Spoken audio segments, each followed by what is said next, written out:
रितु, रितु, रितु, तुम ये ना अपने रिलेटिव वगैरह इनको आगे भेज दो, भेज जय दो। संघ शक्ति। हाँ बजरंग सिंह साहब। हाँ। हाँ, जय संघ शक्ति। अब आप आज जो वेबिनार की जो सीरीज है उसमें जो आज की, एक बार आप म्यूट कर लें, बाकी लोगों की आवाज़ आ रही है। तो आज जो सीरीज है, उस सीरीज जो चल रही है हमारी, उसमें अपने दो तीन तरह की सीरीज चल रही है। एक सीरीज जो आईटी से संबंधित है वो चल रही है। एक अपन ने प्रारंभ की थी वो फीस, ये क्या अपने स्कॉलरशिप वाली, तो उसमें भी अपन आगे बढ़ेंगे। एक अपनी एक वेबिनार उसमें हुई है। एक सरकारी योजनाओं से संबंधित अपन ने सीरीज प्रारंभ करी थी। तो उस सीरीज में अपन ने प्रारंभ किया था, शुरू में समाज कल्याण विभाग के एक अधिकारी थे, उन्होंने पूरी बात बताई थी। फिर इसी तरीके से अपन ने ईडब्ल्यूएस की जो प्रक्रिया है उसके बारे में एक वेबिनार की थी। और आज उसी के तहत अपन ये तीसरी वेबिनार कर रहे हैं कि उसी सीरीज में कि ये जो एडमिशन होता है आरटीई की तहत, शिक्षा का जो अधिकार है सरकार की तरफ से, जो संवैधानिक अधिकार है, उस शिक्षा के अधिकार में किस प्रकार एडमिशन होता है। जैसे हर स्कूल में प्राइवेट स्कूल जितनी भी है उसमें सभी प्राइवेट स्कूल्स को इस तरह से इस शिक्षा के अधिकार के तहत पाबंद किया गया है कि उनके यहाँ 25% एडमिशन बिगिनिंग में, जैसे अभी की बार पहली क्लास से किया है, तो पहली क्लास में 25% एडमिशन उनको, जितनी उनकी क्लास का कोटा है वो एडमिशन उनको इस शिक्षा के अधिकार के तहत करने पड़ेंगे। और उसमें जो उसका पूरा खर्चा है वो जो सरकार उनका फुलफिल करती है, उनकी फीस वगैरह सब सरकार देती है। ये जब तक वो बच्चा पढ़ता है आगे स्कूलिंग में, तब तक फिर उसका पूरा का पूरा सरकार केयर करती है। तो एक तरीके से ये बहुत बड़ा सरकार की तरफ से बड़ी योजना है कि जिसमें हर क्लास में, जितने भी प्राइवेट स्कूल्स हैं उनमें हर क्लास में 25% बच्चों का सरकार वहन करती है। तो ये पूरी प्रक्रिया इसकी क्या है, किस तरह से ये प्रारंभ होता है, किस तरह से फॉर्म भरा जाता है, क्या इसकी एलिजिबिलिटी है, इसके बारे में अपन बात करेंगे। हमारे साथ दो लोग आज जुड़े हुए हैं। एक बजरंग सिंह जी हैं, नाडसर गांव है आपका, जोधपुर जिले में, जोधपुर में आप अभी विराजते हैं। यहाँ जोधपुर शहर में बनाड़ में आपका मकान है, क्षत्रुक्षण का जो कार्यालय है जोधपुर का, उसके सामने ही। और आपने इस विषय में खूब काम किया है, अभी आप अध्यापक हैं। और दूसरे किशोर सिंह जी अपने साथ जुड़े हुए हैं। किशोर सिंह जी सरदार शहर में रहते हैं, आपके खुद के एजुकेशन इंस्टीट्यूट है, केकेसी नाम करके आपका ब्रांड है, उस ब्रांड की आपकी इंस्टीट्यूशन है, उस ब्रांड में आप ये काम करते हैं। और आपने भी इस तरह इस विषय में खूब सारे काम किए हैं। रेगुलर आप आपकी स्कूल में कैसे एडमिशन करते हैं, फिर जो फॉर्म आते हैं उसको आप कैसे चेक करते हैं, इस विषय में आप खुद अपनी तरफ से प्रचार करते हैं इसका। आपने मेरे को एक पैम्पलेट भेजा था कि ये हमारी स्कूल की तरफ से हम सब जगह पैम्पलेट बंटवाते हैं कि आप अपने यहाँ के बच्चों को हमारी स्कूल में इसके तहत एडमिशन करवाएं। तो ये पूरा विषय अलग अलग दोनों व्यक्ति दोनों दो स्टेज पे, पहले एडमिशन प्रक्रिया के बारे में, जो फॉर्म भरने का जो सिस्टम है उसके बारे में, एलिजिबिलिटी है उसके बारे में बजरंग सिंह जी बताएंगे। और आगे जो दूसरा विषय है इसका कि स्कूल में फॉर्म भरने के बाद क्या प्रोसेस होता है, उस प्रोसेस के बारे में किशोर सिंह जी बताएंगे।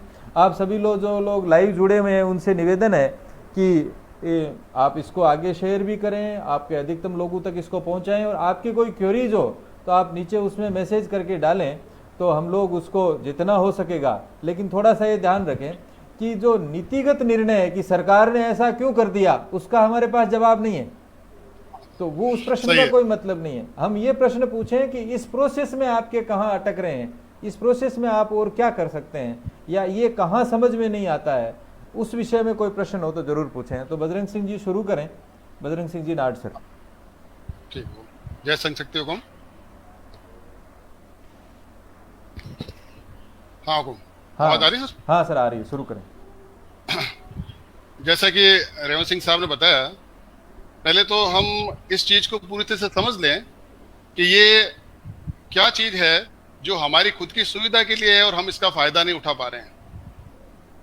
सरकार समय समय पर हमारे लोकतांत्रिक प्रक्रिया में जो दुर्बलग्रस्त या अभावग्रस्त जो हमारे समाज के लोग हैं उनको ऊपर उठाने के लिए विभिन्न प्रकार की योजनाएं बनाती है। और हम लोग अपने कह सकते हैं कुछ जानकारी के अभाव में इन चीजों का लाभ नहीं ले पाते हैं। जैसे कि हमारे जीवन का पहला उद्देश्य रहता है कि हम चाहते हैं कि हमारे बच्चे की जो शिक्षा है वो सर्वश्रेष्ठ हो, अच्छी से अच्छी हो। जो अच्छे पढ़े लिखे लोग होते हैं या जो पैसे वाले हैं वो तो अपने स्तर पे ये सारी कर लेते हैं, लेकिन हमारे समाज के कुछ ऐसे दुर्बल क्या कहें या जो जानकारी के अभाव में अच्छी शिक्षा नहीं दे पाते हैं। इसके लिए एक जानकारी है कि 2009 में एक बच्चों के लिए अधिकार के रूप में निःशुल्क एवं अनिवार्य बाल शिक्षा का अधिकार हमारे बीच में आया था, और उस अधिकार के तहत हम अपने बच्चों को किसी भी प्राइवेट स्कूल में कक्षा 8वीं तक बिल्कुल निःशुल्क पढ़ा सकते हैं।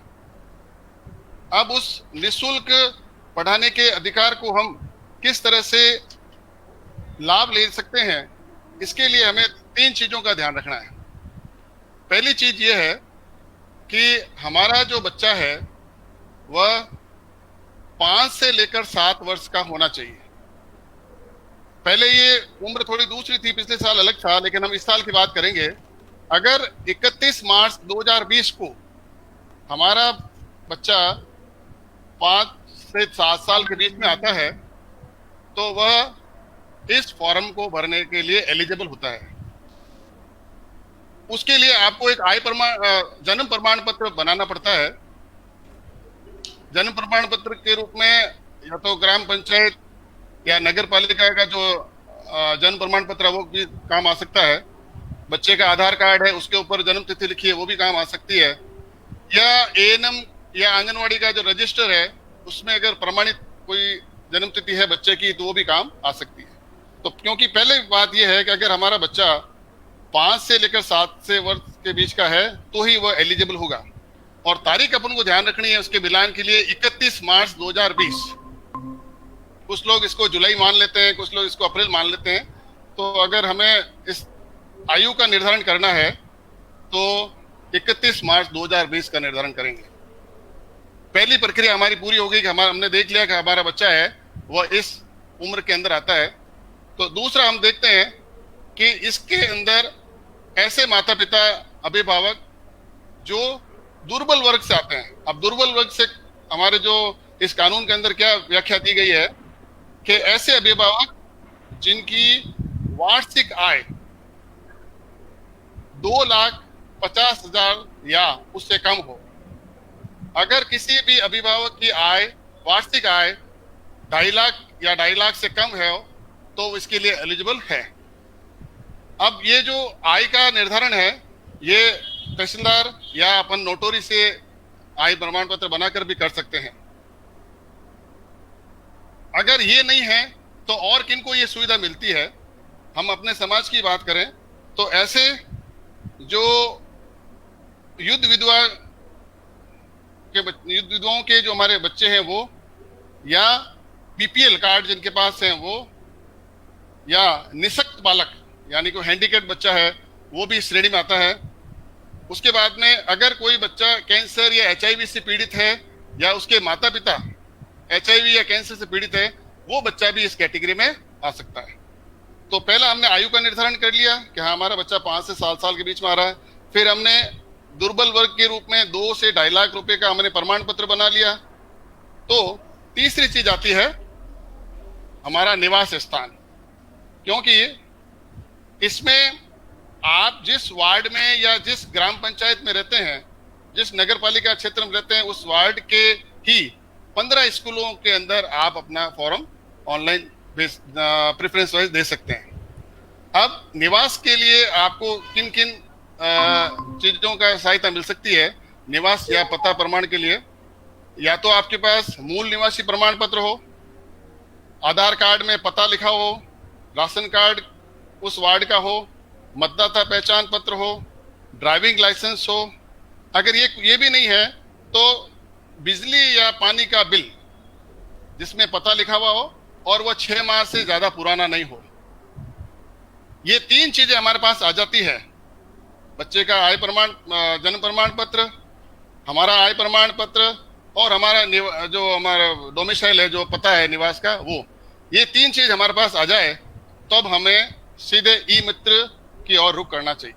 यानी अब हम लोग अपने प्रिपेयर्ड हो गए हमारे फॉर्म भरने के लिए। इसमें प्रवेश प्रक्रिया के अंतर्गत एक ऑनलाइन प्राइवेट स्कूल की वेब पोर्टल है। अगर आप में इसको लिखना चाहें तो वो लिख भी सकता है, वेबसाइट के अंदर लिखना चाहूंगा www.rajpsp.nic.in। ये प्राइवेट स्कूल का एक वेब पोर्टल बना हुआ है। वहां या ई मित्र वालों को पता होता है इस चीज का, आप अपने स्तर पे भी इसको कर सकते हैं।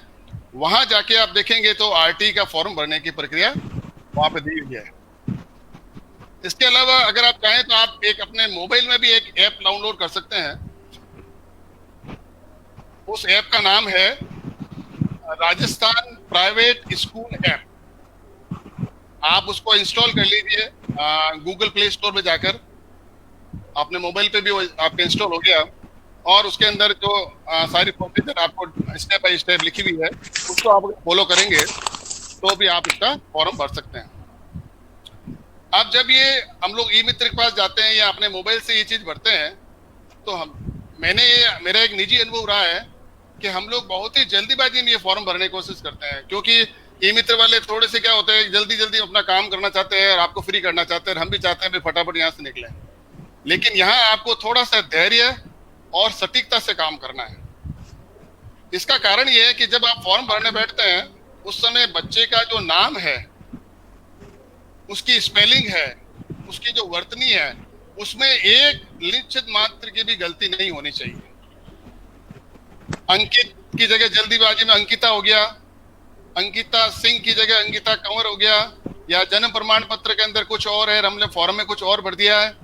पिता का नाम भी मान लो कई बार हम लोग देखते हैं कि श्री भंवर सिंह लिख देते हैं, भंवर सिंह है तो श्री भंवर सिंह लिख देते हैं। तो इसमें आप इन त्रुटियों से बचना चाहिए। हमें वही नाम स्पेलिंग वही लिखनी चाहिए जो हमारे डॉक्यूमेंट्स में है, उससे हमें बाहर नहीं जाना चाहिए। क्योंकि इसके आवेदन पत्र के अंदर जो आपने जो भरा है और आपके पास जो इसके दस्तावेज है, इसके अंदर थोड़ी सी भी डिस्क्रिपेंसी हुई, यानी थोड़ा भेद भी अगर आपको अलग नजर आया तो स्कूल वाले को ये अधिकार है कि वो इस फॉर्म आवेदन को निरस्त कर दें।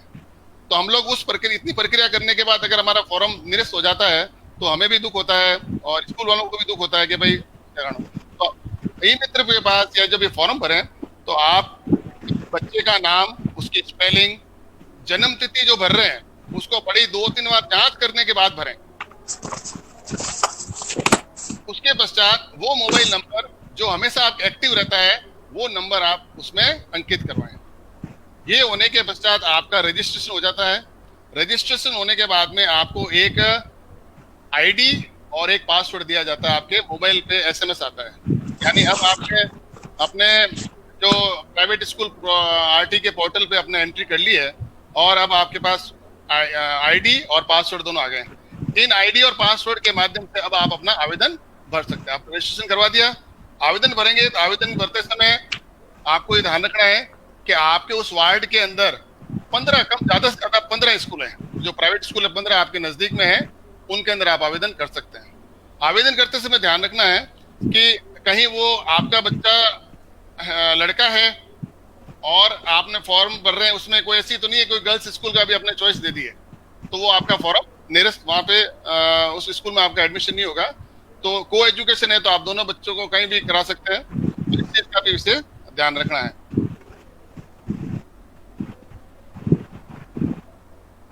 पूरा फॉर्म भरने के बाद 15 स्कूल हमने चॉइस वाइज भर दी है। उसके भरने के बाद उससे हम एक प्रिंट निकाल लेते हैं। प्रिंट निकालने के बाद जो हमारे पास जो आवेदन आ जाता है उस आवेदन को हम, अच्छा ये सबसे एक जरूरी बात है, अभी जो ये आरटी फॉर्म भरने की जो अंतिम तारीख है वो 24 जुलाई तक है। आज हम बैठे हैं और हमारे पास लमसम 5 दिन और हैं। तो हम लोग चाहते हैं कि जितने से ज्यादा लोगों पे ये प्रचारित किया जाए और इन 5 दिनों में इसके तिथि तक वेट नहीं करना है और आगे तिथि बढ़े इसका वेट भी इंतजार नहीं करना है हमें, और जल्दी से जल्दी इसका फॉर्म हम लोग सबमिट कराना है। अब ये फॉर्म हमने भर दिया, उसके पास प्रक्रिया आती है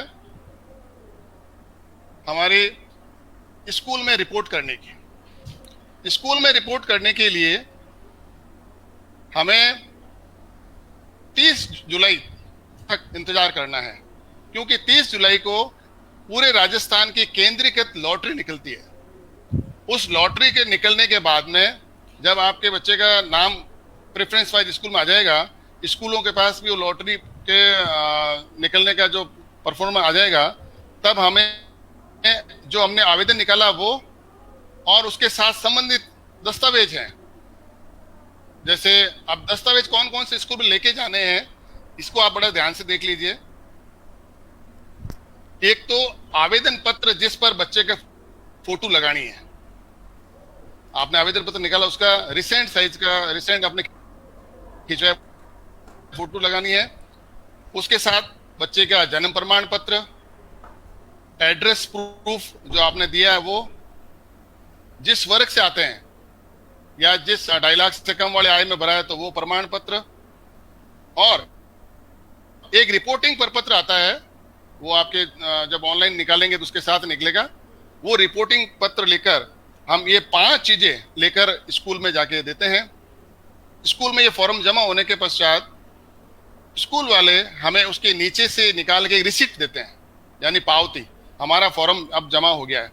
जिन जिन स्कूलों में हम अपने बच्चे को एडमिशन कराना चाहते हैं, हमने 15 स्कूलों में अपना बच्चे का नाम दिया है। अगर आप चाहें तो 15 स्कूलों में जाके ये आवेदन दें, नहीं तो आपने देख लिया अभी 4-5 इन स्कूलों में मेरा नजदीक पड़ेगा, अच्छी लग रही स्कूल है, तो उनमें आप जाकर अपने ये सेट बना के इनको आवेदन के साथ ये 5 दस्तावेज लगा के स्कूल में जमा करा के उनसे एक पावती जरूर लेनी है। इसके पश्चात जब स्कूल में ये चीज आ जाती है, स्कूल में आने के पश्चात स्कूल प्रशासन है वह इन दस्तावेजों की जांच करता है। जैसा कि साहब ने बताया था कि अब स्कूल के अंदर की प्रक्रिया हमारे किशोर सिंह साहब बताएंगे, तो मेरा निवेदन रहेगा कि आप बताएं और मैं भी इनके साथ साथ जो भी मुझे जानकारी है मैं बताऊंगा। जैसा कि आपने कह दिया कि भी जो लॉटरी निकलने के बाद वरीयता क्रम आ जाता है, भी मान लो किसी ने 15 स्कूलों में आवेदन किया है, अब 15 स्कूल में आवेदन किया है तो ये देखना है कि वरीयता क्रम सबसे कम किस में है। अब सबसे पहले कम जिसमें होगी वहां संभावना ज्यादा है, और दूसरी बात वहां वो जो एंट्री लेवल की क्लास है वहां पर कितनी सीट है, क्योंकि जितनी सीट होगी उसकी 25% ही आवेदन वो लेंगे, या उनके पास कुल आवेदन कितने आए हैं गैर आरटी के, क्योंकि 3 एडमिशन जब गैर आरटी के आएंगे तब 1 आरटीई का एडमिशन कंफर्म होगा।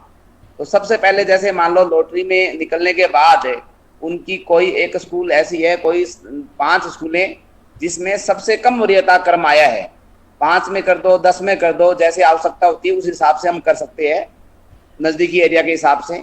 अब जो जैसे ही आप स्कूल में दस्तावेज जमा कराए, सबसे पहले ध्यान रखने योग्य बात यह है कि हमें वहां से प्राप्ति लेनी जरूरी है। जब तक हम प्राप्ति नहीं लेंगे तो हम उन स्कूल से भी हम नहीं कर सकते, वहां स्कूल के एडमिशन के टाइम में वहां कुछ गड़बड़ हो सकती है। तो इसलिए जहां भी हमें एडमिशन लें, जहां हम उनको दस्तावेज जमा कराएं, उन दस्तावेज के साथ हमें प्राप्ति लें। प्राप्ति लेने के बाद क्या होगा, जो अगली प्रक्रिया है वो लगभग 1.5-2 महीने तक चलेगी। 1.5-2 महीने चलने का कारण क्या होगा कि स्कूल में जब एडमिशन प्रक्रिया चलती रहेगी उस दौरान क्या होगा, धीरे धीरे एडमिशन कंफर्म होगा। यदि किसी की वरीयता क्रम फर्स्ट होगा, जिस स्कूल में एडमिशन कराया है उसका सबसे पहले एडमिशन होगा, तो जैसे से गैर आरटी के प्रवेश प्रक्रिया चलती रहेगी तो लगभग ये 31 अगस्त तक चलेगी। अब 31 अगस्त तक जिस स्कूल के अंदर उसका फोन आ गया कि भी आपका नंबर आ गया, जब तक आप वहां कंफर्म करोगे, आप यदि कहोगे भी मुझे एडमिशन नहीं लेना है, तो आपसे क्या होगा, स्कूल वाला लिखवा के ले लेगा कि भी मैं वो एडमिशन लेने के इच्छुक नहीं है, या डॉक्यूमेंट है वो वापस भी ले सकता है। तो अगला तभी होगा, वरीयता क्रम जाएगा जब आपका एडमिशन होगा। अब मूल बात यह कि जो दस्तावेज है, अक्सर क्या होता है कि पहले बात तो अब ऑनलाइन जब से चालू हुआ है, तो ऑनलाइन के अंदर क्या होगा कि एज फैक्टर अपने आप फिल्टर कर लेता है कि 5 साल के से 7 साल के बीच का ही आवेदन स्वीकार करता है। दूसरा बात यह आता है कि अटैचमेंट है, या आजकल क्या होता है कि ऑनलाइन में ई मित्र वाला क्या करता है कि आवेदन तो उस एरिया का दिखा देता है, लेकिन जब दस्तावेज प्राप्त होते हैं तो लगता है कि वो आसपास के गांव का है। अब शहर में अक्सर ये होता है कि इंग्लिश मीडियम स्कूलों में क्या होता है कि गांव से जो माइग्रेट होके परिवार आता है उनके दस्तावेज शहर के नहीं होते हैं। अब वो क्या है कि ई मित्र वाले ने क्या किया, शहर का एड्रेस देके फॉर्म तो भर दिया या अप्लाई कर दिया, लेकिन क्या होगा कि उसके नजदीकी गांव का है। तो सबसे बड़ा जो अटैचमेंट जो एरिया आता है, इसको लेकर इश्यू बनता है। जो हमें जिस प्रकार का अनुभव देखा है, तो हमें ये दिखाई दिया कि भी बच्चा तो ग्रामीण से है और आवेदन वो क्या किया है, शहर में किया है। अब शहर में सबसे पहला क्या होता है कि अक्सर नगर पालिका या नगर निगम होता है, जिस वार्ड का बच्चा होता है पहली प्रायोरिटी उसको मिलती है, सेकंड बाद में उस नगर पालिका या नगर परिषद का एरिया को मिलती है। तो ये अक्सर गलती कर लेते हैं बढ़ते समय। तो सबसे पहले बात तो है कि जो ग्रामीण क्षेत्र के जो अभिभावक है, तो वहाँ ग्रामीण क्षेत्र में जो स्कूल होगी वहां आवेदन करें, उनको प्रायोरिटी वहां मिलेगी। शहर के अंदर जो निवासी है उसके लिए सबसे बड़ी जरूरी जो है दस्तावेज जो है शहर के बनने होने जरूरी है, तब आवेदन हम कर सकते हैं। इसके बाद क्या होगा कि आपका जैसे आपका एडमिशन उस स्कूल से कंफर्म होगा, कंफर्म होने के बाद आपको क्या होगा कि मूल दस्तावेज आपसे मांगेगा, जैसे आय प्रमाण पत्र मांग सकता है। आपके मूल दस्तावेज का मिलान करने के लिए क्या करेगा, आपके जो भी जन्म प्रमाण पत्र है आपका, ठीक है, आपका राशन कार्ड बीपीएल यदि हो तो बीपीएल कैटेगरी राशन कार्ड आपका देख सकता है। आपके जितने भी आधार कार्ड है, आपके आधार कार्ड आपसे चेक कर सकता है। ये जब उनको स्कूल प्रशासन संतुष्ट हो जाएगा तो आपका एडमिशन कंफर्म हो जाएगा। अब एडमिशन कंफर्म होने के बाद क्या होगा, क्योंकि इसके साथ साथ इसमें निःशुल्क किताबें भी सरकार द्वारा दी जाती है। अब उसका क्या होगा, स्कूल प्रशासन उनको किताबें इश्यू करके अपनी पढ़ाई जारी रख सकता है। अब इसके अंदर जो लगने वाला जो खर्चा है, यदि आपको वाहन सुविधा लेना चाहता है तो वाहन का वो किराया लगेगा। बुक्स का कोई चार्ज नहीं है, बुक्स सरकार द्वारा निःशुल्क दी जाती है। पढ़ाई का कोई चार्ज नहीं है, वो बच्चा 8वीं तक बच्चा पढ़ सकता है। अभी क्यों आरटी जो एक्ट है वो फर्स्ट क्लास से लेकर 8वीं तक है। गत वर्षों में हमारे नर्सरी एलकेजी से शुरू होता था एडमिशन, इस साल 3 क्लासें नर्सरी एलकेजी यूकेजी बंद कर दी है। अब की बार जो एंट्री लेवल है वो फर्स्ट क्लास से कर दिया है। तो इसके अंतर्गत क्या होगा कि बच्चा एडमिशन ले सकता है। हमारा तो यही है कि समाज में जरूरतमंद लोग है, अच्छी स्कूलों के अंदर है, आरटी एक्ट के तहत वह बच्चा प्रवेश कराएं। इसके संबंध में मतलब और कोई जानकारी या और कोई क्वेरी हो तो जरूर। हाँ, बजरंग सिंह साहब कुछ करें। हाँ, मैं जैसे सरकारी सेवा में हूँ और मुझे आरटी के अंदर जो हमारी जो जांच टीम बनती है, जो विद्यालय में जाकर जांच करती है, आवेदनों की करती है, क्योंकि हमारे शिक्षा विभाग के माध्यम से आवेदनों की जांच होती है, भौतिक सत्यापन होता है उन बच्चों का। तो हमारी टीम जाती है वहाँ पे, 2-3 लोग हम लोग जाते हैं। तो वहाँ पे हम जाके जो 2-3 चीजें जो चेक करते हैं वो भी मैं बताना चाहता हूँ, ताकि वो चीजें जो आगे जाके समस्या बन जाती है आधे सत्र में जाकर, क्योंकि स्कूल वाले भी कई बार किसी चीज को समझ नहीं पाते हैं और आधे सत्र में जाके ये कहते हैं ये बच्चा तो पढ़ इस विद्यालय में या आरटी के अधिकार के जो नियम है उसके अंदर आता ही नहीं है। तो उसमें क्या होता है, फिर वो कहीं का नहीं रहता बच्चा।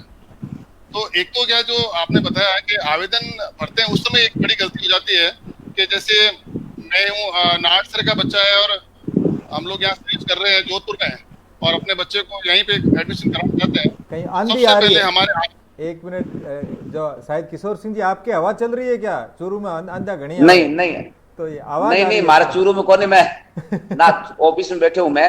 चलो मैं एक बार म्यूट भी कर देती हूँ। आवाज आ रही है थोड़ी साइड में। हाँ, बजरंग सिंह जी चालू रखो।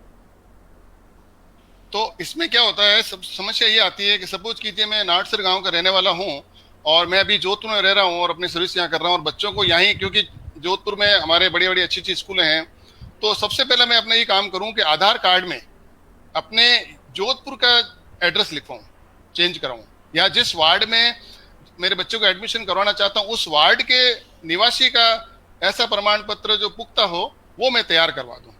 क्योंकि ये चीजें बाद में नहीं हो पाती है, लॉटरी निकलने से पहले तक के जो भी दस्तावेज जो डेट होती है वही मान्य होती है।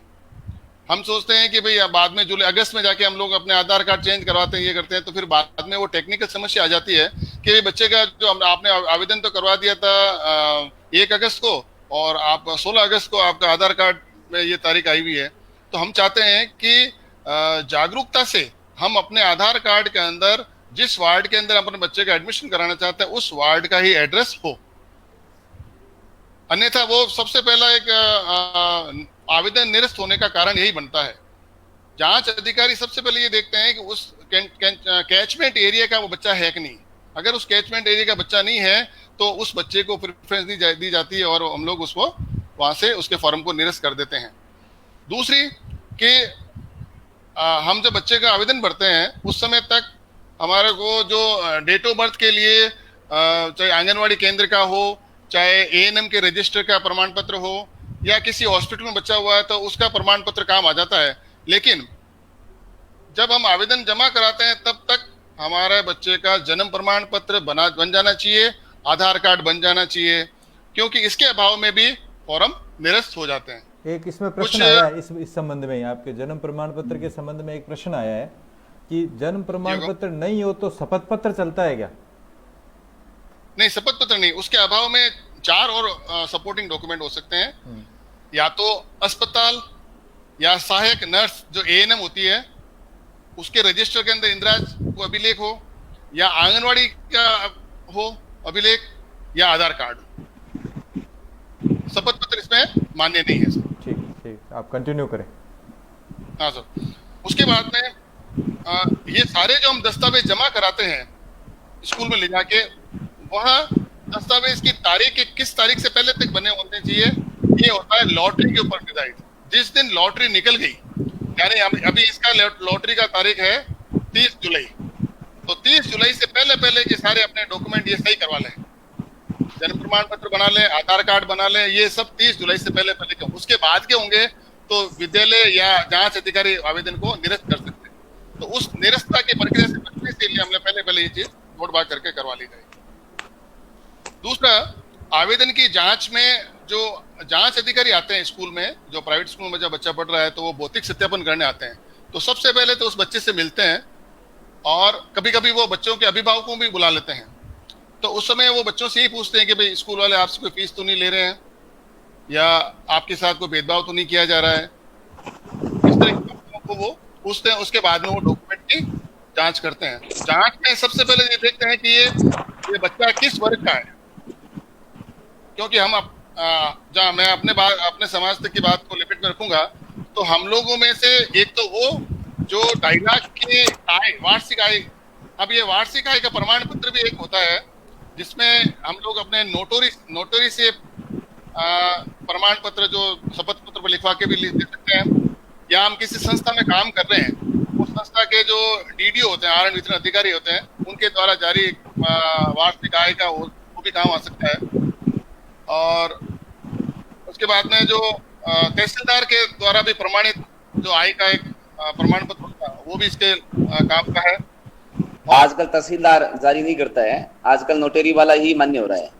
हाँ, तो इसके अलावा ये तो 3 कैटेगरी हमें आय के हिसाब से हो गई। उसके अलावा जो युद्ध विधवाएं हैं उनके बच्चों को भी इसके तहत छूट मिलती है, या जो सामान्य वर्ग का है लेकिन उसके पास बीपीएल कार्ड है, केंद्र या राज्य सरकार के द्वारा जारी बीपीएल कार्ड है, वो भी इसके लिए मान्य है। या एक जो HIV या कैंसर से ग्रसित अभिभावक है या उसका बच्चा है, वो भी इस श्रेणी का अंदर आता है।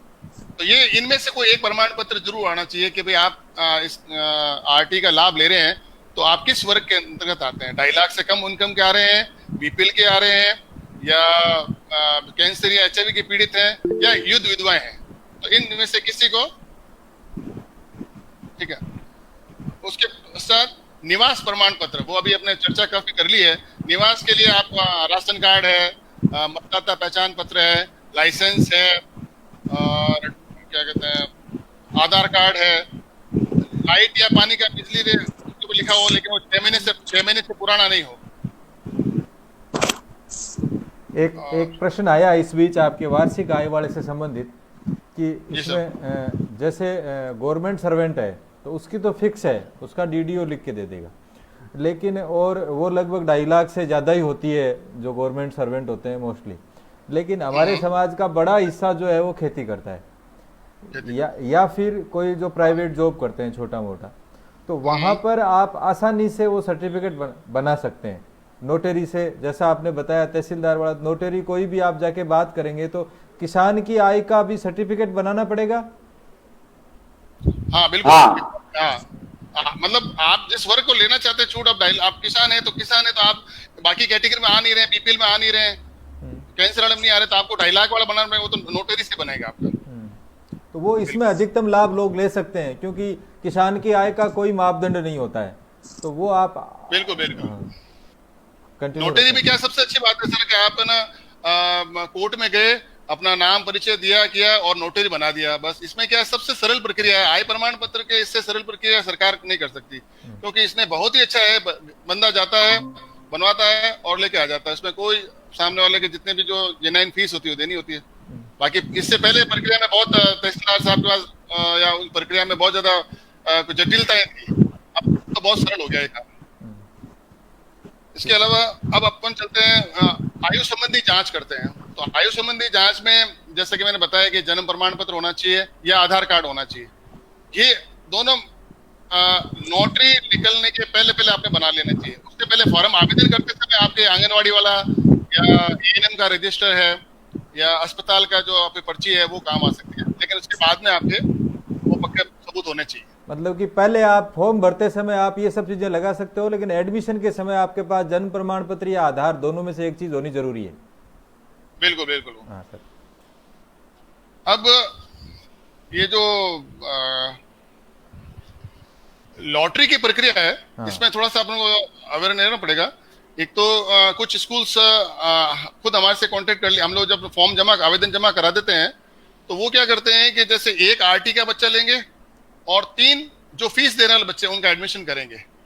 सपोज कीजिए ये चीज उन्होंने 1 अगस्त को स्टार्ट की, तो पहला बच्चा वो आरटी का लेंगे, उसके बाद 3 सामान्य बच्चे लेंगे और 4-5 दिन बाद में वो दूसरे बच्चे को कॉल करेंगे आरटी वाले को।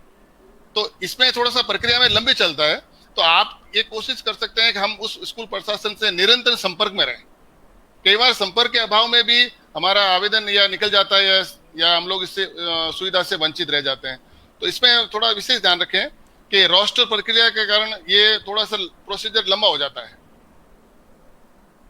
तो धैर्य रखने की जरूरत है। हाँ, धैर्य रखने की जरूरत है और निरंतर संपर्क में रहने की जरूरत है। इस बीच एक प्रश्न है बजरंग सिंह साहब, ये आपके लॉटरी वाले से संबंधित थी, आप बताएं या किशोर सिंह जी बताएं कि ये जो वरीयता क्रम है ये आपने बताया स्टेट लेवल पे निर्धारित होता है, इसका क्या प्रोसेस है? इसका सर एक सॉफ्टवेयर बना हुआ है, उस सॉफ्टवेयर में वार्ड वाइज एक रैंडम प्रक्रिया चलती है। मतलब वो जब सारे आवेदन आ जाते हैं तो एक क्लिक करते हैं, वो एक रैंडम प्रक्रिया चलती है। उस रैंडम प्रक्रिया का अंदर का क्या है प्रोसीजर वो हमें पता नहीं है, लेकिन ये वो जरूर है कि जो जिस वार्ड के हैं बच्चे तो उनको वो पहले प्रेफरेंस दे देता है ना। 58 नंबर वार्ड का बच्चा है और 58 नंबर के अंदर उसने स्कूल है तो वो 1 नंबर पर उसको डाल देता है। तो ये स्टेट लेवल पर निर्धारित होता है? हाँ, स्टेट लेवल पे ये सॉफ्टवेयर बना हुआ है और सॉफ्टवेयर में रैंडम शब्द यूज किया हुआ है कि भाई रैंडमली इसको यूज कर लेते हैं, इसमें कोई विशेषता नहीं है इसका। हाँ सर, आगे चलें आप। हाँ, इसमें ये ध्यान रखने की प्रक्रिया होता है कि हम एक बार जब जो भी प्राइवेट स्कूल जिसके अंदर क्लास फर्स्ट के अंदर उन्होंने कितनी सीटें निर्धारित कर रखी है, सपोज कीजिए उन्होंने 40 बच्चों के लिए निर्धारित कर रखी है, तो 10 बच्चों का वहाँ एडमिशन होगा हमारे आरटी के बच्चों का। और हमें ऐसा लगता है कि हमारे बच्चे का जो फॉर्म है उसमें आवेदन में हमारे बच्चे का 15 या 16 नंबर है, तो हम लोग अगर इस चीज का वेट करते रह जाएंगे कि भाई हमारे बच्चे का नंबर आएगा, तो एक बार स्कूल प्रशासन से जरूर मिल लें कि भाई हमारे बच्चे का इस विद्यालय में आपके जो 40 बच्चे हैं उसमें से 10 बच्चों में हमारा नंबर आ सकता है क्या। तो कई बार मैंने देखा है कि पेरेंट्स इसी मुलाम में रह जाते हैं कि भाई हमारे स्कूल से कॉल आएगी और हमें हमारे बच्चे के, क्योंकि वो सामान्य सीटें होने के पश्चात ही अपन को लेते हैं। कई बार जैसे उनकी 40 सीटें निर्धारित कर रखी है और उनके एडमिशन 30 ही आते हैं, तो या 20 आते हैं, तो 20 आते हैं तो 5 बच्चे आरटी के लेंगे। अब वो 5 बच्चे ले रहे हैं, हमारा छठा नंबर है, तो इसका मतलब अपने बच्चों को, हमारे बच्चों को ले ही नहीं पाएंगे। तो ये भी चीज ध्यान रखने की होती है कि हमने स्कूल से बिल्कुल निरंतर रहना है कि भाई हमारे बच्चे का नजदीक पहुंच रहा है, नहीं एडमिशन नहीं। कई बार हम लोग इस चक्कर में देखते हैं कि आरटी के फॉर्म भरने के बाद वो स्कूल के भरोसे बैठ जाते हैं और पूरा साल निकल जाता है ना। तो जिस स्कूल में नहीं आ रहा है तो अपन उसके बाद में अपने कौन से चॉइस की स्कूल है उसमें भी संपर्क रखें, तीसरे नंबर का संपर्क रखें। तो निरंतर एक 1-1.5 महीने थोड़ा सा संपर्क में रहे तो हमारे बच्चे का आरटी के तहत निःशुल्क एडमिशन हो जाता है। दूसरा एक देखने में ये आता है कि बहुत से लोग क्या करते हैं, आवेदन तो कर देते हैं लेकिन वो स्कूल में दस्तावेज जमा नहीं कराते हैं। बिल्कुल सही। अब ये भी बहुत सामने आता है प्रैक्टिकली। अब स्कूलों में क्या होता है कि कई स्कूलों के तो ये होता है कि स्कूल प्रशासन चाह के भी सूचना कर देता है। भी अभी आज की डेट में देखिए हमारे पास लगभग 1780 आवेदन आए हुए। अब 1780 आवेदन आए हुए, बहुत से लोग तो क्या है, ई मित्र वाले को बोल दिया कि ये दस्तावेज है आप आवेदन कर देना। अब वो आवेदन तो कर देता है लेकिन क्या होता है, अभिभावक जागरूक नहीं होने के कारण क्या होता है, वो दस्तावेज है स्कूल में जमा नहीं करवाता है या स्कूल वाले की तरफ से संपर्क नहीं होता है। क्योंकि स्कूल की क्या करता है कि जितने आवेदन आए हैं उनकी वो वरीयता क्रम बनाता है। अब जैसे मान लो सपोज करो कि 100 आवेदन आए हुए हैं और लेकिन दो दस्तावेज या रिपोर्टिंग करने वाले जो अभिभावक है वो 50 है, तो क्या करेंगे 50 की ही वरीयता क्रम बनाएंगे। तो उस हिसाब से क्या होता है कि अभिभावक ये गलती ना करे कि भी उन्होंने आवेदन कर दिया दस्तावेज ना जमा कराई। ये जरूरी है कि भी जिसमें वरीयता कम नंबर आया है, जिसमें लग रहा है कि सीट अच्छी है या जिनके एरिया अटैचमेंट एरिया बाहर का भी है। एक अक्सर देखा जाता है कि कोई स्कूल है जिसके ग्रामीण बच्चे ज्यादा पढ़ते हैं और शहरी बच्चे भी पढ़ते हैं। अब क्या होगा, ग्रामीण जो बच्चे होंगे वो आरटी में एडमिशन के लिए पात्र नहीं होंगे, शहर के बच्चे होंगे वो पात्र होंगे। अब जिसका गांव के ज्यादा होने के कारण क्या होगा कि वहां सीट ज्यादा रहेगी, तो वहां चांस क्या होगा, ज्यादा बच्चे को एडमिशन मिलेगा। अब पेवर जो शहर की स्कूल होगी जिसका एरिया केवल सिटी है, तो सब लोग पात्र होंगे आरटी के एडमिशन के लिए, तो वहां पर क्या होगा कि थोड़ा चांस कम रहेगा। पिछला गत वर्ष का रिकॉर्ड भी हम स्कूल में पता कर सकते हैं कि हमारे यहाँ कितने बच्चों का प्रवेश गत वर्ष में हुआ है। उस आधार पर हम ये तय कर सकते हैं कि भी हमारे स्कूल बच्चे का एडमिशन यहाँ होगा या नहीं होगा। ये जानकारी हम वहां से भी ले सकते हैं। सरकार द्वारा जो निर्धारित है वो 31 अगस्त तक है, अभी डेट दे रखी है कि 31 अगस्त तक क्या है, बालकों को आपको प्रवेश करना है। उसके बाद समय समय पर कई बार डेट बढ़ भी जाती है, तो वहां पर सबसे बड़ी जरूरी, जैसे बजरंग सिंह ने कहा कि संपर्क बनाए रखना जरूरी है। अक्सर क्या होते हैं, 1-2 बार अभिभावक आते हैं उसके बाद अभिभावक संपर्क भी नहीं बनाते हैं या जल्दीबाजी में क्या करते हैं दूसरे स्कूल में फीस में एडमिशन करवा देते हैं, इंतजार नहीं होता। उस अभाव में क्या होता है कि कई बार ऐसा हो जाता है। तो एक तो इसमें महत्वपूर्ण बात यही रही कि डेट 3 आ गई, 24 जुलाई ई मित्र पे फॉर्म भरने की लास्ट डेट है, 30 जुलाई को वो अनाउंस होगा और स्कूल वालों के लिए 31 अगस्त है लास्ट डेट। एक प्रश्न आया हुआ है बजरंग सिंह जी कि राजस्थान का निवासी है और वो गुजरात में आवेदन करना चाहे तो क्या करना पड़ेगा? हाँ, तो वो यहाँ पे एक निवास की संबंधी समस्या आएगी वहाँ पे, क्योंकि इसमें सबसे बड़ा यही है कि जो पहली प्रेफरेंस है वो उसी वार्ड की होनी चाहिए। हमने तो जिला राज्य चेंज कर लिया, तो जहां हम लोग वार्ड की बात कर रहे हैं उसी वार्ड में आना चाहिए। ग्राम पंचायत तो ग्राम पंचायत के वार्ड का पहला प्रेफरेंस मिलेगा, नगर पालिका है तो नगर पालिका के पहले वार्ड। अब आप नगर पालिका वाले उस वार्ड के नहीं मिलेंगे तो सराउंडिंग वार्ड्स को वो लेंगे, उसके बाद पूरी नगर पालिका लेंगे, है ना। तो इस चक्कर में हम देखें कि पूरा राज्य चेंज कर गया है, तो उसके लिए आपको अपना उस क्षेत्र का, उस राज्य गुजरात का ही उस क्षेत्र का आपको निवास प्रमाण पत्र बनाना पड़ेगा या बिजली का जो भी मैंने डॉक्यूमेंट बताया वो होना जरूरी है। वो यदि वहीं नौकरी कर रहे हो आप, गुजरात में रह रहे हो, तो वहाँ का आपको बिजली का बिल या आदि जो चीज़ें हैं जो आपने बताई है वो चीज़ें वहाँ की आपको सबमिट करनी पड़ेगी। यही ये प्रश्न आया है किसी का, तो उसका ये केपी सिंह जी सूरज मालोत, इनका कोई प्रश्न आया हुआ था वो बताएं। हाँ, आगे आप कंटिन्यू करें बजरंग सिंह जी, और कोई बात? हाँ, अब इसमें एक छोटी सी हालांकि कोई क्वेरीज आई नहीं, बाकी आनी चाहिए कि आय प्रमाण पत्र है वो कैसे बनाया जाए। जैसे उसका सत्र क्या हो, है ना, कि भाई 1 अप्रैल 2019 से 31 मार्च 2020 का हो या क्या हो। तो इसमें एक थोड़ा सा एक टेक्निकल लैंग्वेज है, तो मैं आपको पढ़ के सुनाना चाहूंगा, ताकि आय प्रमाण पत्र में भी कई बार वो हो जाता है कि भाई पिछले साल का देना है या इस सत्र का देना है। तो एक तो ये आपको बता दूं कि अगर आपके बच्चे का एडमिशन हो गया है तो जब तक वो पढ़ता है, 8वीं तक पढ़ता है, तब हर साल आपको आपका आय प्रमाण पत्र बना के देना पड़ेगा। अगर वो आय प्रमाण 2.5 लाख के कम की कैटेगरी का लाभ ले रहा है, उस श्रेणी में लाभ ले रहा है, तो ये सब, क्योंकि हम लोग एक बार एडमिशन कराते थे फिर कहते हैं भाई अगले साल का मतलब दे दिया ना आय प्रमाण। नहीं, आय प्रमाण पत्र हो सकता है कोई बंदे की बढ़ गई हो, 3 लाख हो गई है, 3 लाख हो गई है, तो उस कैटेगरी से बाहर आ जाता है। इसीलिए स्कूल या शिक्षा विभाग प्रशासन है, वो चाहता है कि हर साल आप अपने आय प्रमाण पत्र बनाकर विद्यालय को दें। अब इस वर्ष का जो आय प्रमाण पत्र की स्थिति ये रहेगी कि हम क्योंकि इस सत्र में करा रहे हैं तो हमारे आय पिछले साल की गणना की जाएगी। तो 1 अप्रैल 2019 से लेकर 31 मार्च 2020 तक की आय का प्रमाण पत्र मांगेंगे। जिस सत्र में प्रवेश करवा रहे हैं, जिस सत्र में प्रवेश ला रहे हैं, उसलिए पिछले वित्तीय वर्ष का आय प्रमाण पत्र लगेगा। हाँ बिल्कुल, इससे ठीक है, आगे फरमाइए। एक और थोड़ी सी मैं जानकारी यहाँ शेयर करना चाहूंगा कि अगर हमारा बच्चा आप आरटी के तहत एडमिशन हो गया कक्षा 1 में और 1 या 2 साल बाद हम चाहते हैं कि उस बच्चे को हम किसी और स्कूल में ले जाएं, तो आपको ये ध्यान रखना है कि आपको उस बच्चे को दूसरे स्कूल में ले जाते आरटी की जितनी भी सुविधाएं का अधिकार है वो खत्म हो जाता है ना। मैं सोचूं मेरे बच्चे का 3वीं में आरटी में एडमिशन चल रहा था, अब मैं 4थी में मैं किसी और प्राइवेट स्कूल ले जाऊं और आरटी की तरफ वहाँ उसका एडमिशन शिफ्ट कर दूं, तो वो एडमिशन नहीं होगा, वहाँ पे आपका आवेदन या जो अधिकार वो खत्म हो जाता है।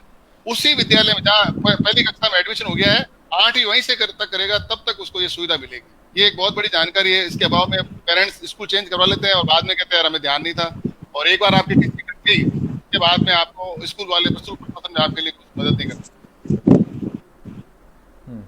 और किशोर सिंह जी कोई बात? इसमें आरटी के अंदर जैसे बसंत जी बताया कि टीसी जैसे ही कट गई नहीं, उसके बाद स्कूल वाला चाहे तो भी कुछ नहीं कर सकता। बिल्कुल सही। स्कूल वाला चाहे कि नहीं, गलती से मान लो स्कूल प्रशासन से या कोई ऑफिशियली क्लरिकल से भी गलती हो जाए भी, मान लो कोई स्कूल में काटनी किसी दूसरे की है और कट किसी और स्कूल वाले की गई, तो भी मतलब है वापस उस स्कूल के अंदर री एडमिशन नहीं होगा। यदि एडमिशन होगा तो बाद में गैर आरटी के अंदर ही होगा, मतलब आरटी के अंदर नहीं होगा। तो ये जो सुविधा है, अभी ट्रांसफर की सुविधा नहीं दे रखी है सरकार ने। अभी जिस स्कूल में आपने नर्सरी में एडमिशन ले लिया, इतने साल तक तो नर्सरी में था जिसे पीपीपी 3 बोलते थे, 4, 5 इस साल ये भी क्या है कि सरकार का धीरे धीरे क्या है कि भी जो आरटी का जो बजट बन रहा है, तो इसमें भी धीरे धीरे कटौती का एक शुरुआत है।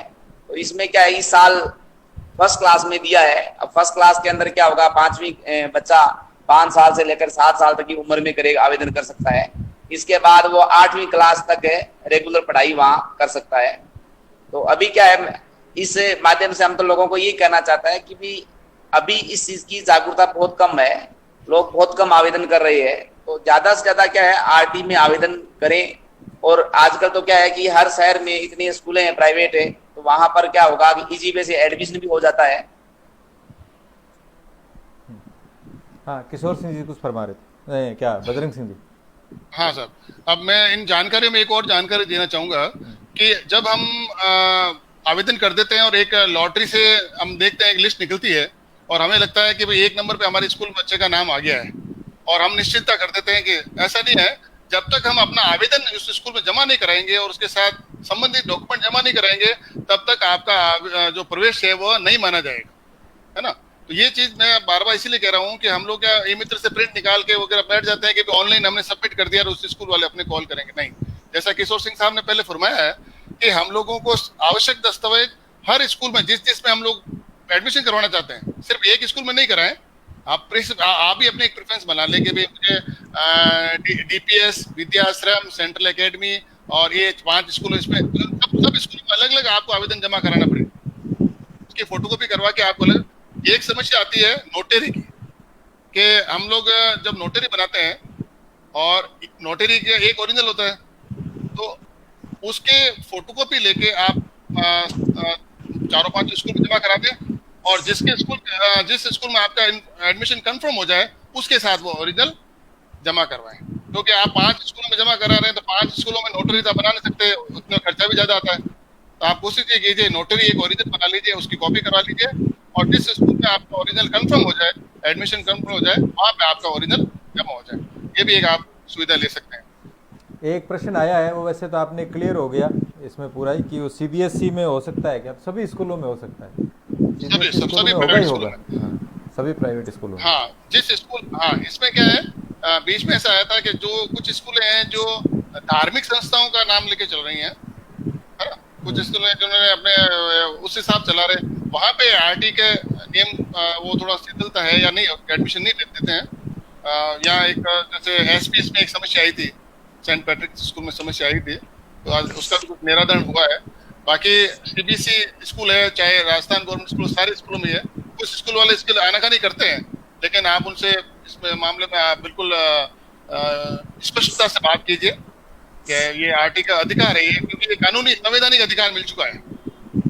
इसमें कोई भी ना नुकुर नहीं कर सकता है प्राइवेट स्कूल, आपको एडमिशन देना ही पड़ेगा। भी आवेदन करने के साथ वो प्राप्ति, इस पॉइंट से लेके कि भी आवेदन कई बड़ी स्कूलों में क्या होता है कि वहाँ एडमिशन का बहुत ज्यादा मारामारी होती है। कुछ वहाँ पर एडमिशन टाइम के अंदर क्या होता है, प्राप्ति नहीं देना भी एक गलत चीज है। तो ये ध्यान रखें कि भी हम जिस स्कूल में हमें आवेदन किया है उनसे हम क्या है, प्राप्ति जरूर ले, क्योंकि प्राप्ति ही हमारे पास एविडेंस है कि हमें यहाँ आवेदन किया है। नहीं तो बस स्कूल प्रशासन भी कई बार क्या होता है, किसी एडमिशन का अपना के यहाँ स्टाफ का एडमिशन या उसका दूसरे का एडमिशन करने में वरीयता क्रमांक को आगे पीछे करने का प्रयास हो जाता है। तो इसमें क्या होता है, प्राप्ति हमारी ली हुई है, तो वहां पर हमें क्या होगा, स्कूल प्रशासन को भी 5 बार सोचना होगा कि हम इतने लोगों को, अक्सर क्या होता है, ये मैं स्कूल के नाते बताऊं कि प्राप्ति देने में थोड़ा सा आनाकानी ज्यादा होती है। तो ये जरूर हमें ध्यान रखें कि उस जहाँ पर हमने आवेदन किया है वहाँ प्राप्ति ले ले। अब जिसमें हमारा एडमिशन कंफर्म हो, वहाँ पर हम ओरिजिनल दस्तावेज दिखा के या जो भी मान लो आय प्रमाण पत्र है वो हम वहाँ सबमिट कर सकते हैं। इसके साथ जो वहाँ किताबों को एक बात और आती है कि जो भी सरकार बजट दे, उस स्कूल को ये पाबंद किया हुआ है कि पाठ्य पुस्तक जो है वो भी आपको इस पढ़ाई के साथ साथ आपको देनी होगी। अब ये है कि किताब लाने के लिए कई स्कूलों में क्या होता है कि इसमें भी कई भ्रांति हो जाती है। कुछ लोग क्या होते हैं कि उस किताब जो सरकार से बजट मिलता है उसकी आप मार्केट में ले, उसका पैसा दे देते हैं, कई जगह ये सुनने में आता है। लेकिन ये है कि जो पाठ्य पुस्तक है वो आप उस स्कूल वाले को हमें देनी होगी बच्चों को। हाँ, वहां पर वो अतिरिक्त जो चार्ज की बात कहे, वहां पर यदि कोई वाहन सुविधा लेता है तो वाहन सुविधा जरूर मतलब उसका पे करनी पड़ सकती है। यदि वाहन सुविधा नहीं लेता है तो कोई स्कूल वाला कोई चार्ज नहीं लेगा। एक प्रश्न ये आया है कि जैसे किसी विद्यालय में एडमिशन हो गया तो ऐसा लोग मानते हैं, ऐसी धारणा बनी हुई है कि जो आरटी वाले बच्चे होते हैं उनके प्रति स्कूल के मैनेजमेंट का व्यवहार अच्छा नहीं होता या उनकी तरफ ध्यान नहीं देते। ऐसा कुछ है क्या, या ऐसा हो तो नहीं, क्या करें? मैं स्कूल, हाँ साहब, जैसे हम लोग जांच अधिकारी के रूप में जाते हैं, और ये मैंने बात अभी पहले भी कही है कि सबसे पहले हमारा काम यही होता है कि उस आरटी के बच्चे को हम बुलाते हैं और उससे पहले बात यही पूछते हैं कि भाई आपसे कोई फीस तो नहीं ली जा रही है, आपके साथ व्यवहार तो अच्छा किया जा रहा है। प्लस कई बार हम लोग रैंडमली, जैसे 10 बच्चे हैं तो 10 में से 4-5 पेरेंट्स को भी बुला लेते हैं और उनसे भी हम लोग बातचीत करते हैं कि भाई आपके यहाँ पे जो स्कूल बच्चे पढ़ रहे हैं इनसे किसी प्रकार का भेदभाव है, उठते बैठते क्लास में आगे पीछे बैठाने के हिसाब से या किसी भी प्रकार का कोई भेदभाव तो नहीं किया जा रहा है। तो अगर हम लोग ये कहते हैं वो संतुष्ट होता है क्या नहीं करते हैं, अगर वो ऐसा किसी शिकायत मिलती है तो भी स्कूल के खिलाफ भी कार्रवाई होती है। तो आजकल ऐसा, पहले शुरू में शिकायत आई थी शुरू में, क्योंकि बड़ी बड़ी स्कूलें होती हैं, आरटी के जो बच्चे होते हैं उनके जो पारिवारिक पृष्ठभूमि होती है वो इस तरह की होती है कि वो बच्चे उतना कोप अप नहीं कर पाते हैं। तो वो एक थोड़ी सी चीज देखने को मिली थी। लेकिन अब तो पेरेंट्स भी खुद अवेयर हो गए हैं कि अपने बच्चे को अगर उस तरह से भेज रहे हैं तो अपने बच्चे का टिफिन है या उसकी यूनिफॉर्म है या उसकी जो दैनिक होमवर्क वगैरह, दूसरे या बोलने की प्रक्रिया वगैरह सामाजिक लेवल है वो उस तरह की ले जाने की कोशिश करते हैं। और हम लोग भी स्कूल वालों से यही कहते हैं कि भाई ये आरटी के तहत बच्चा है उनका, क्योंकि समाज में जो शिक्षा के अंदर अगर भेदभाव होगा तो बहुत बड़ी समस्या हो जाएगी। तो आजकल ज्यादातर स्कूलों में ऐसा नहीं देखने को मिलता है। किशोर सिंह जी कुछ नहीं, मेरा कहना था, मैं एज ए स्कूल संचालक मैं देख रहा हूँ कि भी कोई भी स्कूल वाला ऐसा कहीं भेदभाव वाली कहानी नहीं है। शुरू में जो कुछ जो अपने आप को एकदम बोलते ना A1 स्कूलें हैं तो वहां पर यहाँ आरटी के एडमिशन बहुत कम लेते थे। वो शुरुआती एंट्री लेवल बहुत मिनिमम रखते थे। जैसे मान लो किसी के वहाँ 20 सीट है तो वहां वो शुरू शुरू में आनाकानी, जब ये आरटी आया था उस समय 1-2 सत्र के अंदर ये चीजें सामने देखने आई थी। आज की डेट में देखा जाए तो ऐसा कोई भेदभाव नहीं है। एक जो नॉर्मल जो पैड बच्चा होता है उन्हीं की तरह उसको नजर में देखते हैं। बल्कि आजकल तो मैं ये बताऊं आपको कि जैसे एज ए स्कूल संचालक के साथ बताऊं कि लोग इस आरटी का प्रचार प्रसार भी करते हैं और इसका अधिकतम मतलब जो बेनिफिट है वो समाज को देना भी चाहते हैं। क्योंकि उनको भी धीरे धीरे क्या होगा कि शुरू शुरू में तो जब स्कूल में ये आया था तो कोई स्कूल वाला आरटीई के तहत एडमिशन लेना चाहता ही नहीं था। यहाँ तक मैं बताऊं कि हमारे यहाँ 2 सत्रों में हमने खुद ने नहीं लिया एडमिशन। मतलब अब जाके ये समझ में आया कि ठीक है अब सब एडमिशन लेने लगे। इनके साथ साथ क्या होगा, कई बार ये भी होता है स्कूल वाले के हिसाब से भी आरटी का एक एडमिशन आ गया तो वो जो गैर आरटी में दूसरी स्कूल में जो बच्चा पढ़ता है वो भी हमारे पास आ जाता है। तो लोग क्या किया, इसका बेनिफिट भी आजकल क्या है, आरटी से बड़े फायदे लेते हैं। क्योंकि उनका दूसरा जो बहन भाई है जो दूसरी स्कूल में पढ़ रहा है जहाँ गैर आरटी में है वो क्या करेगा कि हर माँ बाप चाहता है कि उसका बच्चा एक स्कूल में हो। तो इसलिए क्या होता है, स्कूल मैनेजमेंट पॉइंट से भी वो लोग इस पर विशेष ध्यान देने लग गई है। और उसको नुकसान भी क्या है, गवर्नमेंट पूरा पैसा दे रही है स्कूल मैनेजमेंट को? नहीं, गवर्नमेंट पूरा पैसा तो नहीं दे रही है, लेकिन एक उसकी वैल्यू तय कर रखी है। गवर्नमेंट पूरा पैसा तो नहीं है, लेकिन धीरे धीरे इन 2-3 सालों में तो काटने लग गई है।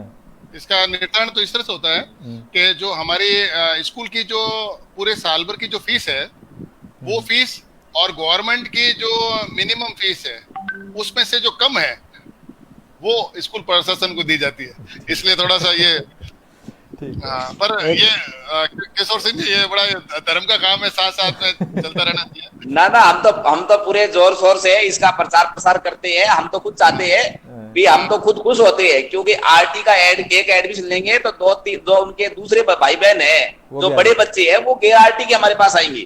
एक प्रश्न और आया है कि बच्चे के आधार में निवास पता गांव का है और रह रहे हैं शहर में, तो ऐसी स्थिति में वो क्या ना कि अपने मारवाड़ी में कहा होता ना 100 बकिया 1 लिखिया वाली बात है सर।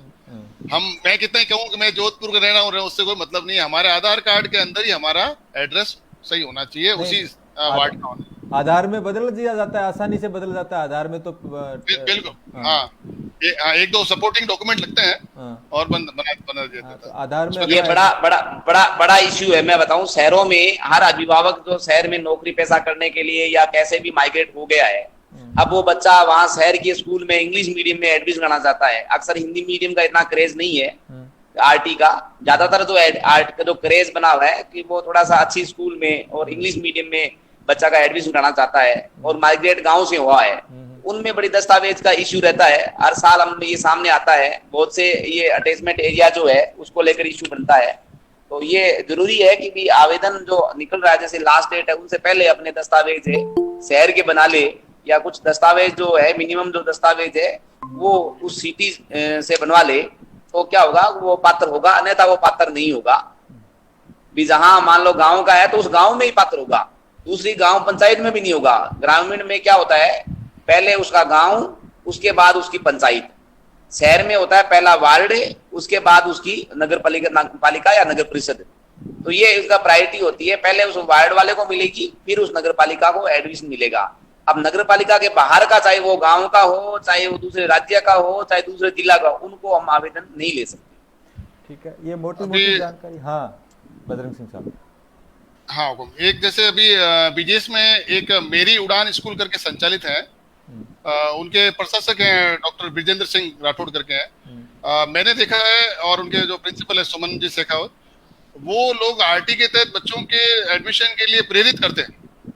उनके आसपास के क्षेत्र में जो भी अपने सामाजिक लोग रहते हैं उनको प्रेरित करते हैं, उनके डॉक्यूमेंट बनवाते हैं, अपने निजी स्तर पे ई मित्र वालों को भी गाइड करते हैं। तो इस तरह से अपने जो सामाजिक अपने प्रतिष्ठान जो व्यक्ति जुड़े हुए हैं ये लोग भी काफी अच्छा प्रयास कर रहे हैं। तो अगर ये लोग भी करें तो क्या अपने खुद की स्कूल, अपने खुद के बच्चे, तो एक ज्यादा वो आप जो डिस्क्रिपेंसी आती है वो भी नहीं आती है, तो इसका बड़ा लाभ मिलता है। तो एक वापस हाँ एक बात मैं वापस एक थोड़ा सा दोहराना चाहूंगा, जो मोबाइल नंबर से रिलेटेड बात है। जैसे कि आपने देखा कि हमारे पुराने नंबर किसी का बीएसएनएल का है, वोडाफोन या एयरटेल चलते थे, अभी ज्यादातर जियो का है।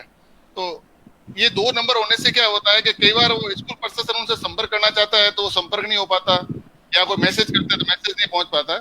तो वही नंबर आप आवेदन में लिखवाएं जो एक्टिवेट है, जो हमेशा चालू रहते हैं। ये समस्या मेरे साथ भी कई बार आ चुकी है, हम भूल जाते हैं कि भाई वो हमने रिचार्ज नहीं करवाया, वो एक चलता रहता है। तो इस पे ध्यान रखने की बात है कि आप ऑथेंटिक एक जो आपका रेगुलर मोबाइल जो आपका टच में रहता है उसी के नंबर लिखवाएं। तो मोटी मोटी सही जानकारी है। सब आ गई। हाँ किशोर सिंह जी। भी ये बात सही भजन सिंह कह रहे हैं, बहुत बार क्या होता है उसमें नंबर ई मित्र वाला फोन में भी गलत कर देता है, तो उस स्कूल वाला यदि संपर्क करना चाहता भी है नहीं तो भी संपर्क नहीं कर पाता है। ये अक्सर इस हिसाब से क्या होता है वो ड्रॉप आउट कर देता है और उसकी वरीयता क्रम छोड़ के अगला एडमिशन ले लेता है। तो ये अभी आज अपने लगभग ये 50-55 मिनट हो गई, इसमें जो मोटी मोटी जितनी जानकारी थी वो आप दोनों ने दी है। आप दोनों से मेरा ये निवेदन रहेगा कि अपने जो पेज पे जो पोस्ट डाली हुई है उसमें नीचे आप अपने मोबाइल नंबर डाल दें दोनों जने, लेकिन उसमें साथ में ये लिख दें कि ये व्हाट्सएप नंबर है, ठीक है ना, जिससे आपको फ़ोन नहीं करे अगला आदमी। कोई भी और ऐसी क्वेरी हो जो व्यक्तिगत रूप से किसी को जानकारी लेनी हो तो आपको वो व्हाट्सएप कर देवे। आप जब भी सुविधा आपको लगे आप उनसे बात कर लें, इस तरह का एक किया जा सकता है। दूसरा, मोटी मोटी जो चीज़ें इसमें आई वो यही है कि उम्र का 5 से 7 साल होना चाहिए, जन्म प्रमाण पत्र बना हुआ होना चाहिए, वो आपको जिस दिन आप सबमिट करें तब तक आपके बन जाए, उससे पहले आप नर्स का या आंगनबाड़ी वाला वो लगा सकते हैं। तीसरी बात, आय 2 से 2.5 लाख के बीच होनी चाहिए, 2.5 लाख 2.5 लाख तक होनी चाहिए, 2.5 लाख तक होनी चाहिए। और उसके लिए आपको नोटरी वाला सबसे सरल है कि आप नोटरी पब्लिक से जाके आपकी आय का सर्टिफिकेट बना सकते हैं। हमारे समाज के जो लोग पेरोल जिनका नहीं, यानी जो गवर्नमेंट सर्वेंट नहीं है लगभग, वो सभी लोग इसमें आ सकते हैं, सीधा सा जाके नोटरी वाले से अपना सर्टिफिकेट बनवा सकते हैं। इसके अलावा निशक्त बालक है, बीपीएल है, ये जो कैटेगरीज हैं सरकार की, वो लोग भी इसमें शामिल हो सकते हैं। निवास स्थान वाली सबसे बड़ी समस्या आती है, तो ये ज़रूरी है कि आपका निवास स्थान जो है वो उसी क्षेत्र का हो, यदि नहीं है तो आप अपने आधार कार्ड में अपना एड्रेस चेंज करवा लें, उसकी सामान्य सी प्रक्रिया है, बहुत कोई ज़्यादा लंबी प्रक्रिया नहीं है। दूसरा, इससे संबंधित दो चीज़ें हमने कमेंट बॉक्स में डाली हैं जो बजरंग सिंह जी ने बताई थी। एक तो राजस्थान प्राइवेट स्कूल ऐप है जिसमें जाके आप जानकारी हासिल कर सकते हैं। एक साइट है www.rajpsp.nic.in, ये भी उसमें कमेंट बॉक्स में छात्र प्रसाद फाउंडेशन के हैंडल से डाल दिए, तो वो भी आप देख लें। तो सभी लोग आप जुड़े, आप लोगों का अच्छा सहयोग रहा, और कोई बात बची हुई हो तो फिर अपन इसमें आप इसको यूट्यूब पे भी हम डाल देंगे, छात्र प्रसाद फाउंडेशन का जो यूट्यूब चैनल है उस पर भी इसको डाल देंगे। और इसके अलावा भी और कोई जानकारी हो तो आप जो मोबाइल नंबर उसमें हम शेयर कर देंगे, वहाँ पर आप व्हाट्सएप करके कर सकते हैं। धन्यवाद बजरंग सिंह साहब और किशोर सिंह। Thank you. जय सिंह शक्ति। जय सिंह। जय सिंह।